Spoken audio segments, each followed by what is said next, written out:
Thank you, everybody, for joining us today. Today, we will get a state of the pandemic update from Dr. Walensky.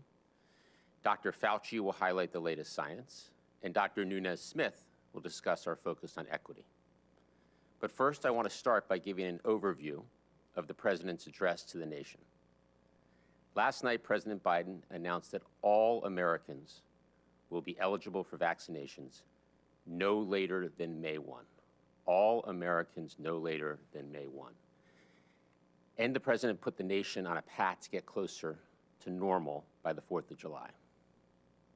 As many of you remember, on the President's first full day in office, he outlined a comprehensive strategy to beat this pandemic. We've spent every day since then executing against that strategy, and we are making progress. As you can see on our weekly vaccination progress report, the current 7-day average, the dark bar on the far right, is 2.2 million shots per day. That's a new record pace that we will continue to build on. On Inauguration Day, only 8% of Americans 65 and over had gotten their first vaccination. Today, that number is nearly 65%. This is important because 80% of COVID deaths have been individuals 65 and over. So we're making progress, but there's more work to do. Last night, Americans heard the President say that all of us need to do our part, and that if we do, there's a good chance that families and friends will be able to safely gather in small groups to celebrate Independence Day. I want to walk through the key components of our effort moving forward, starting with May 1 eligibility. The President will direct states, tribes, and territories to make all adults eligible for the vaccine no later than May 1st. That's earlier than expected and reflects our success working with vaccine manufacturers to increase supply and secure doses for all adult Americans, and also our progress in increasing both the number of vaccinators and the number of places that people can get vaccinated. Now, that does not mean that everyone will get a shot immediately, but May 1st is the day every adult will be eligible to sign up to get the shot. And by the end of May, we expect to have enough vaccine supply available for all adults in this country. To help ensure that we turn vaccine supply into shots in arms, the President announced that we will continue to increase the number of vaccinators and the number of places to get vaccinated. First, over the coming weeks, we will deliver vaccines directly to up to 700 additional community health centers that reach underserved communities, bringing the total number of these community health centers participating in our federal vaccination program to 950. Second, we will work to double the number of pharmacies participating in the federal pharmacy program. We will make the vaccine available at more than 20,000 pharmacies across America. And the administration is instructing these pharmacies to expand mobile operations into the hardest hit communities to reach more people.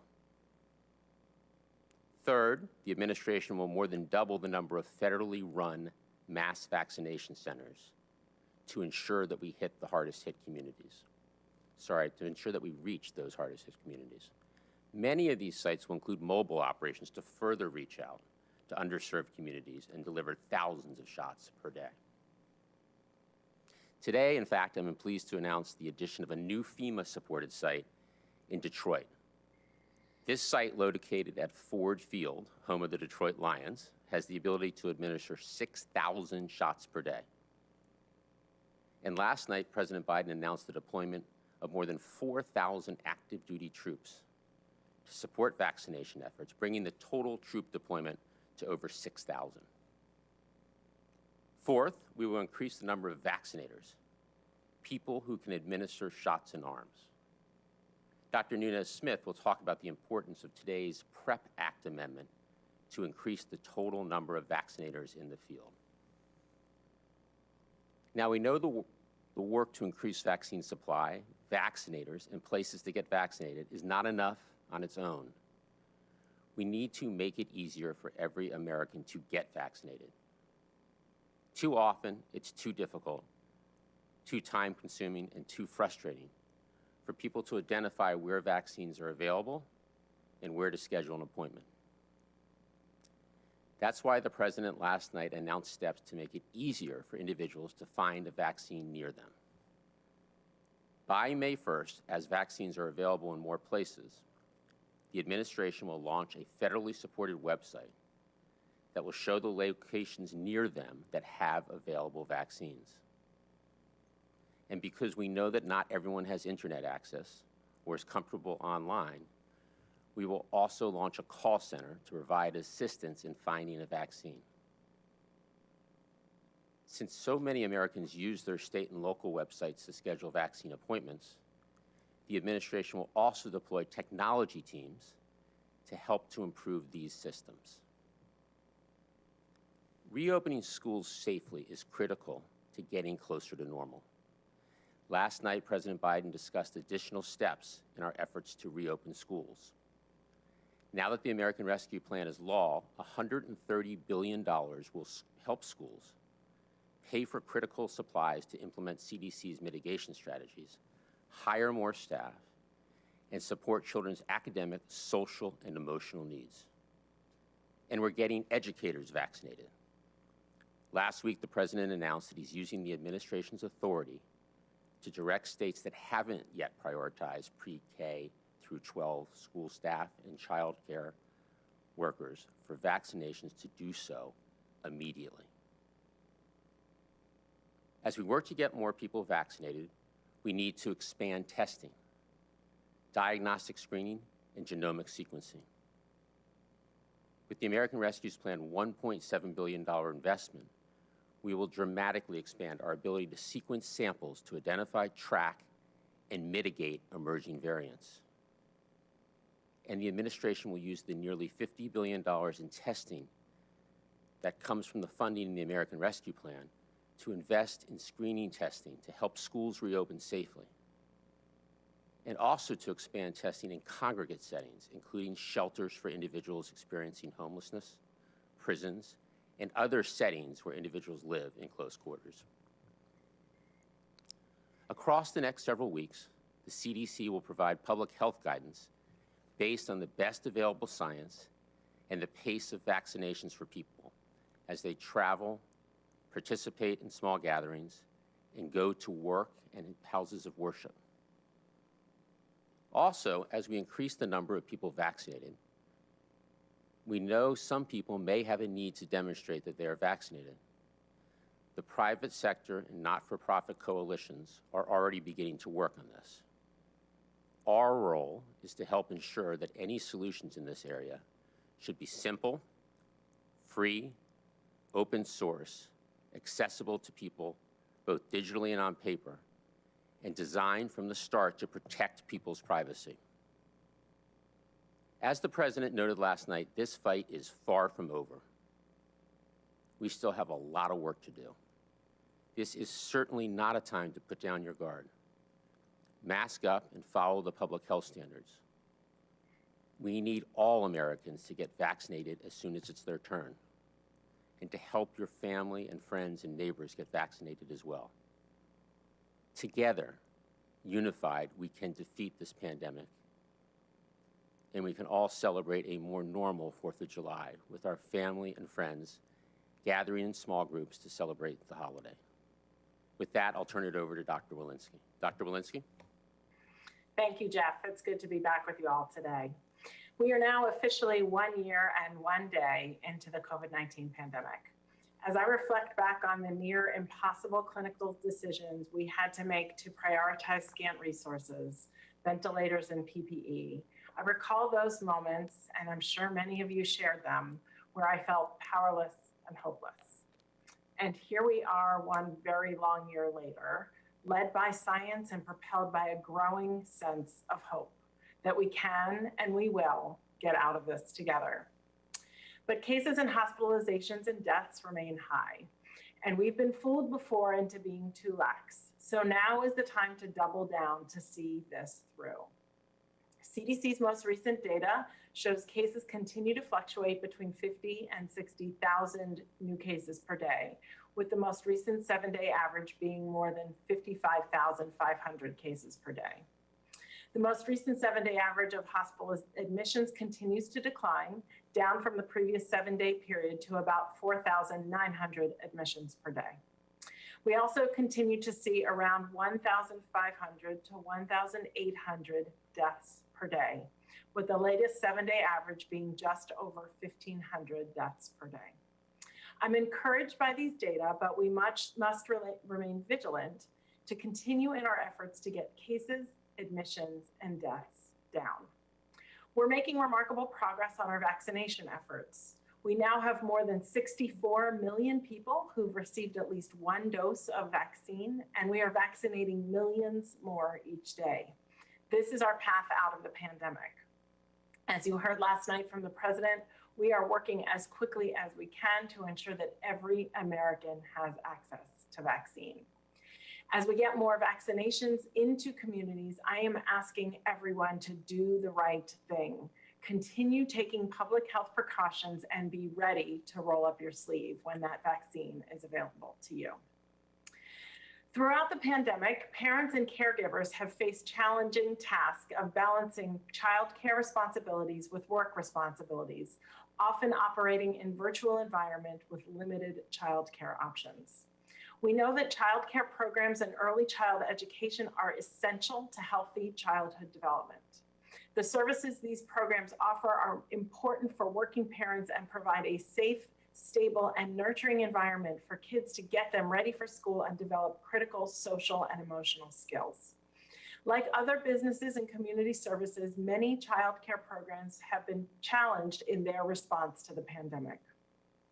Early last year, CDC released initial guidance for childcare programs during COVID-19. As we learned more about the virus, CDC experts updated that guidance several times throughout 2020. Today, CDC is again releasing updated guidance based on the most recent science. That science includes additional evidence showing that, when used consistently and correctly, prevention strategies such as mask wearing, staying home when sick, and good hand hygiene can allow childcare programs to operate safely and reduce the spread of COVID-19. This updated guidance is intended for all types of childcare providers, including childcare centers, family childcare homes, Head Start programs, and pre-kindergarten programs, and is meant to supplement, not to replace, other laws, rules, or regulations that childcare programs must follow. The guidance includes strategies that childcare programs can use to maintain healthy environments and operations, to lower the risk of COVID-19 clusters in their programs, to prepare for when someone is sick with COVID-19, and to support coping and resilience for their staff and children and parents they serve. Critically, the updated guidance emphasizes the importance of mask wearing for all children older than 2 years old and all staff, except when eating or sleeping. It also highlights strategies such as cohorting, where groups of children are kept together with the same peers and staff to reduce the risk of spread throughout the program. The guidance also provides recommendations on simple, low-cost ventilation strategies, how to adopt the environment for children with disabilities and special needs, and way to make spaces such as communal spaces, food service areas, and play areas safer. Recognizing that guidance can sometimes be complex, we are also releasing a suite of complementary resources, infographics, and toolkits to help programs with implementation. For example, we have included quick guides and flow charts to help you know what to do if a child becomes ill or is showing signs of COVID-19 while in care. All of these resources, along with the guidance, are now available at cdc.gov.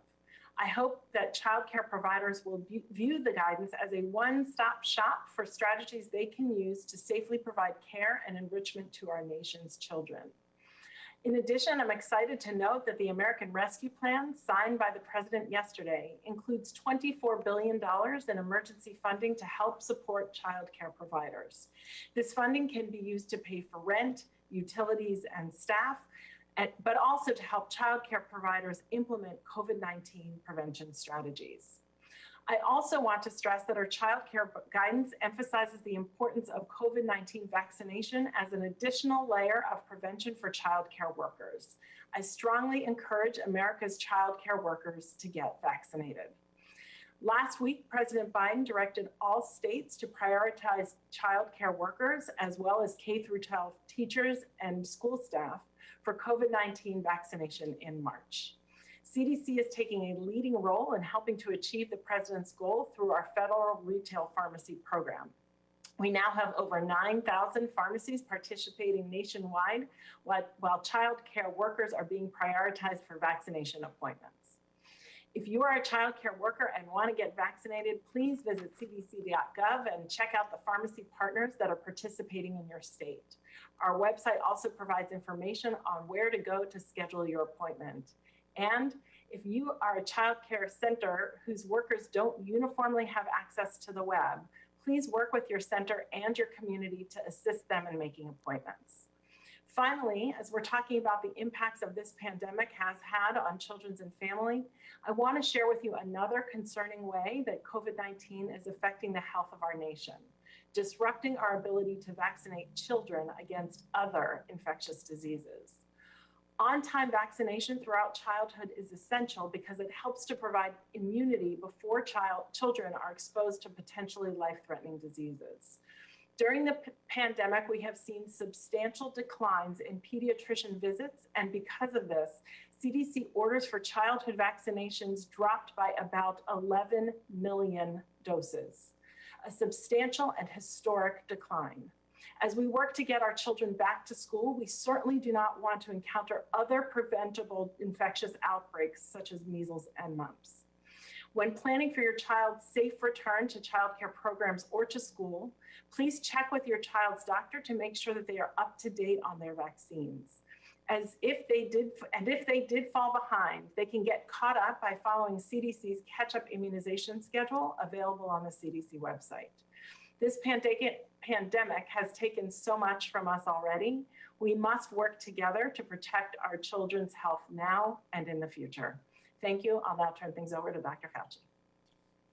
Thank you very much, Dr. Walensky. I'd like to spend just a few minutes on updating you from something that I spoke about a couple of presses ago regarding therapy and, in some respects, prevention of COVID-19 disease. If I could have the next slide.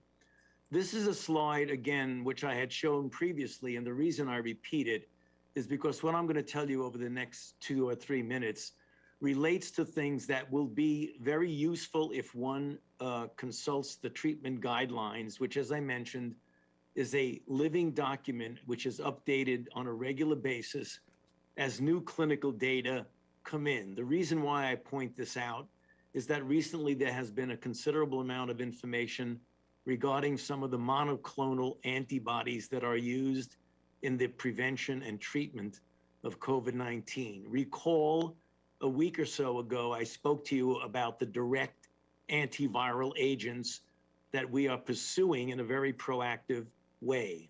What we're going to be talking about in the next minute or two are the monoclonal antibodies. So just to orient you, there are a number of monoclonal antibodies, not all of them directed against the virus itself. For example, tocilizumab is an anti-IL-6 receptor antibody from Genentech. I'll get to that in a moment. The monoclonal antibodies that are directed against the SARS-CoV-2 spike protein, usually the receptor binding domain, are bamlanivimab from Lilly, etesevimab from Lilly, the VIR-7831 by Vir GSK, and a cocktail from Regeneron called casirivimab and imdevimab, again from Regeneron. So let's just go to the next slide. We'll talk about monoclonal antibodies for COVID-19 treatment. Next slide. I had mentioned the tocilizumab. There was a recent guideline alert from the NIH which showed that this particular monoclonal antibody in combination with dexamethasone for certain advanced hospitalized patients, namely patients who were exhibiting rapid respiratory decompensation, showed that it was useful in the treatment of these individuals who were exhibiting this rapid progression of disease. Next slide. Now getting to the monoclonal antibodies against the virus itself, the combination of bamlanivimab and etesevimab recently, literally a couple of days ago, at the CROI conference, which is the Conference on Retrovirus and Opportunistic Infections. I point that out to you is that many of the researchers who had previously devoted their careers to studying HIV have now pivoted because of the emergency nature of COVID-19. In this study reported at CROI, in individuals who were ambulatory with the question being asked, can we keep them out of the hospital? It showed a 70% reduction in COVID-related hospitalizations and deaths by any cause by day 29 in people who received this combination as opposed to placebo. Next slide. There was another study by Vir, which is a combination of the Vir Biotechnology Company and GSK, who announced that their product, Vir 7831, again, in ambulatory patients, reduced hospitalization and risk of death with an 85% reduction when you look at this compared to placebo. Next slide. Very quickly now, looking at monoclonal antibodies for COVID-19 prevention as opposed to treatment. In this study reported a couple of days ago, bamlanivimab prevented COVID-19 morbidity and mortality in the nursing home setting. What does that mean? It meant that in an individual where you have infection in a nursing home and you looked at the groups, be they staff or residents, who were randomized to placebo versus bamlanivimab, there was an 80% reduction in the incidence of moderate or worse COVID-19 at 8 weeks. Next slide. Here again is the Regeneron COV antibody cocktail that I mentioned just previously. In this situation, it was within a household setting. In other words, where there is an infection in the household setting, and you're looking at the results of randomized the family members, either to this cocktail or to placebo, to determine if you can prevent, namely a post-exposure prophylaxis, or if you can treat early disease. The results were really dramatic. There was 100% protection against symptomatic infection in the group compared to placebo, and it reduced the overall infection rate by 50%. And importantly, those who were infected had a 100-fold lower viral load and shorter duration of detectable viral RNA. Now, the reason I showed you the slide on the NIH treatment guidelines is that this is a very fluid area of research, particularly since, as I mentioned on a previous presser, that these monoclonal antibodies can be knocked out, particularly when given as monotherapy by different variants, which is the reason why, as we go on, and I will report to you at future meetings, you will see mostly combinations of these antibodies as opposed to single ones, because the single ones are most vulnerable to the variants that can knock them out easily.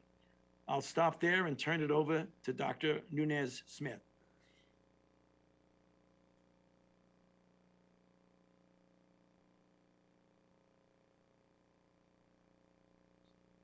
Thank you so much, Dr. Fauci. It's great to be here. I'm just going to return us to vaccines for a moment. So, you know, as a doctor, as a frontline worker myself, I am very excited to see that more of my healthcare colleagues now have the chance to further expand their participation in the response. You know, and as Jeff said, expanding the number of places people can get vaccinated, as well as a number of vaccinators, that's going to be critical for us as we drive an equitable response. You know, we are faced with this reality that marginalized and minoritized communities are often the first to be forgotten, especially when resources are in short supply. And so we remain very committed to disrupting that narrative. You know, with today's announcement, up to 700 new community health centers coming online, a doubling of pharmacy locations, and a surge in vaccinators, we're ensuring that equity remains at the center of our response. So I want to just take a minute to touch on the newly eligible vaccinators. To help meet the demand for more shots in arms once everybody is eligible for vaccines come May 1, the administration is expanding the pool of qualified professionals who will be able to administer shots. And so this list now includes dentists, optometrists, paramedics, physician assistants, and many more, including trained medical and healthcare students. Alongside this effort, the Department of Health and Human Services will launch a new portal to help individuals determine where they can sign up to volunteer to administer shots. We know a person's zip code is a stronger driver of health than their genetic code. So we will continue to prioritize getting the necessary resources to those areas and communities that have been hardest hit and are at highest risk. As we fight against centuries of structural inequities, we must be intentional about making vaccination easy and convenient for everyone. And key to that effort is having enough vaccinators to deliver shots in arms. So I encourage my fellow healthcare colleagues to visit the new portal at phe.gov. Check your status and sign up to help. So thanks so much in advance. And with that, I'll turn it back over to you, Jeff. Thank you. Let's open it up for questions. All right, we'll start doing questions now. Just a reminder to please keep your question to one question so we can get through as many as possible. First, we'll go to Carl O'Donnell at Reuters.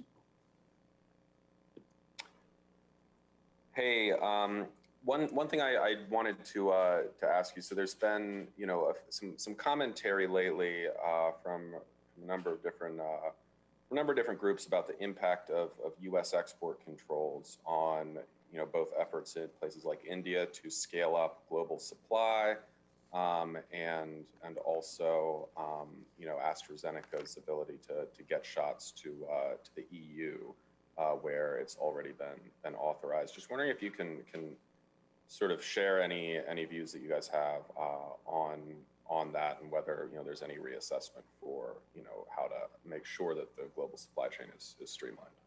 So the president has been very focused on fulfilling his responsibility to the American people, and we as a country have suffered over 500,000 deaths, more than any country in the world. So we're rightly focused on getting Americans vaccinated as soon as possible.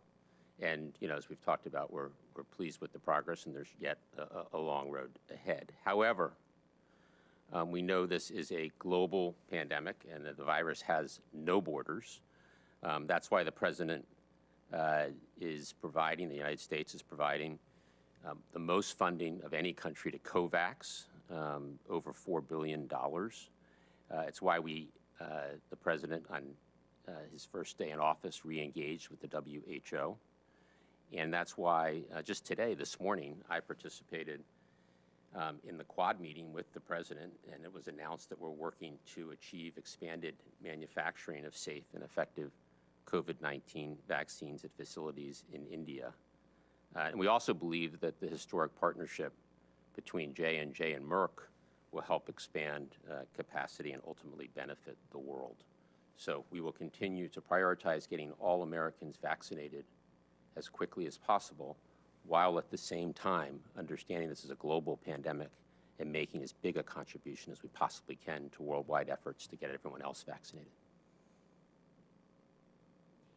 Next question, we'll go to Caitlin Collins at CNN.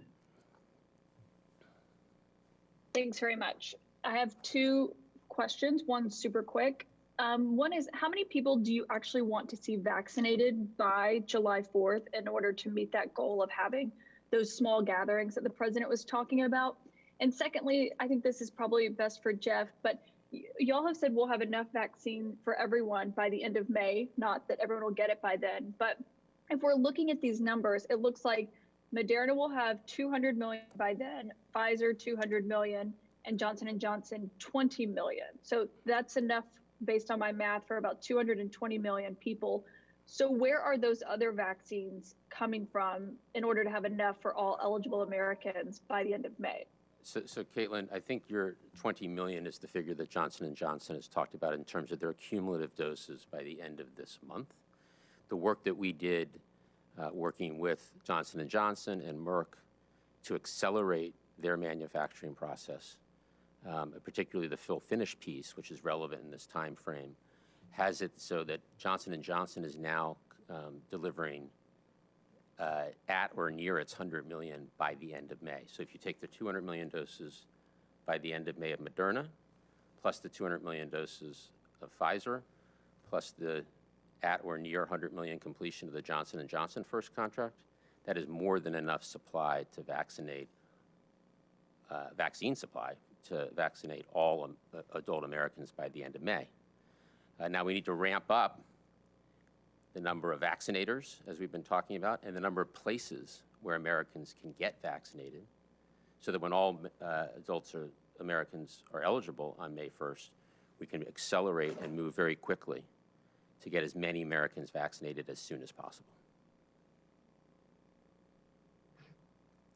Maybe I'll just address the first question, and that is, we're not looking at a single metric of the fraction of people vaccinated in a vacuum. We're looking at it in the context of what's going on with the pandemic as well. So I don't think we can put a single metric on that, as well as what's happening in what science has emerged with regard to vaccinated people. So it's hard to put a metric on a single number. Great. Next question, we'll go to Cheyenne Haslett at ABC. Hi, thanks for taking my question. How likely do you think it will be that states can open up to every adult before May when it comes to that vaccine supply? And when should states really be expecting the floodgates to open on vaccines? Well, I think that the key here is that May 1 is a date that the president will direct using his authorities. There hopefully will be states, and we already have one in Alaska, that open up before then. And we're doing everything we can to encourage states to get as many needles and arms as fast and efficiently as possible. And this is where increasing the number of vaccinators, the number of places, the community vaccination centers, the federal pharmacy channel, the community health centers, as we continue to scale those efforts, we can accelerate from the 2.2 million rate that we're having on average per day now. Hopefully we can accelerate that further. And there will be states that open before May 1. But May 1 is an absolute deadline for all Americans to be eligible to receive the vaccine. Next question, we'll go to Sean Sullivan at the Washington Post. Thanks very much. Can you talk a little bit about why the president felt the need to set out specific dates in his speech last night, and also how you intend to manage the public's expectation of what will happen by those dates? As you've pointed out, as the president pointed out, things could change, the situation could change, but how do you manage expectations from a public that might not always be paying attention to some of those developments, caveats that could make things change? So I think we all would agree that it's important to have deadlines and goals, and we spent a lot of time working through the supply, the number of places, the number of vaccinators, and we believe May 1st is the right deadline, no later than May 1st. So we will have enough supply, as we've talked about, by the end of May, given all the president's work and leadership to bring forward the supply and create enough supply for all adult Americans by May 31st. We will have enough vaccinators and enough places for people to get vaccinated. And the funding from the American Rescue Plan really helps to ensure that we will have that capacity to do the 2.2 million shots per day that we're currently doing, and hopefully to accelerate off of that pace as we add more places and more vaccinators. All right, we got time for one more question. We'll go to Zeke at AP. Thank you all for doing this. First, for Jeff, could you speak to, with the expansion in the retail pharmacy program and as well as the community health center program, how many doses are you starting to divert into that stream, that federally controlled stream? I know you've told governors that their allocations will remain largely static for the coming weeks. And then just another one on the AstraZeneca in particular, with the stockpile of millions of doses here in the United States that aren't approved here, but they can be used overseas. With that, EUA still up in flux, why not just send those vaccines overseas right now to help out and save some lives with American allies in particular? Well, the allocation that we'll make on a going forward basis will be based on performance of the different channels. And performance is a function of speed and efficiency, but as Dr. Nunez-Smith talked about, as importantly, equity and fairness. The next couple of weeks of supply overall are relatively flat before supply really starts to accelerate towards the end of the month and then into April and into May. Now, when I say relatively flat, at a level that's more than twice what it was 6 or 7 weeks ago. So allocation will be based on performance, and we believe that the community health centers are particularly important in order to reach hard-to-reach communities and to ensure fairness and equity. The pharmacy program is also structured around fairness and equity, so we'll make future allocations based on performance. As to AstraZeneca, we're following the exact same process that we did with the other 3 now approved vaccines, Moderna, Pfizer, and J&J. And just as we did with those vaccines, as we awaited for the completion of the clinical trial, and right now my understanding is that AstraZeneca is in the middle of its phase 3 trial, and then an FDA determination when they submit the data from the clinical trial. We have a small inventory of AstraZeneca so that if approved, we can get that inventory out to the American people as quickly as possible, as we just did with J&J. So AstraZeneca, we're awaiting the clinical trial and then the decision by the FDA and CDC.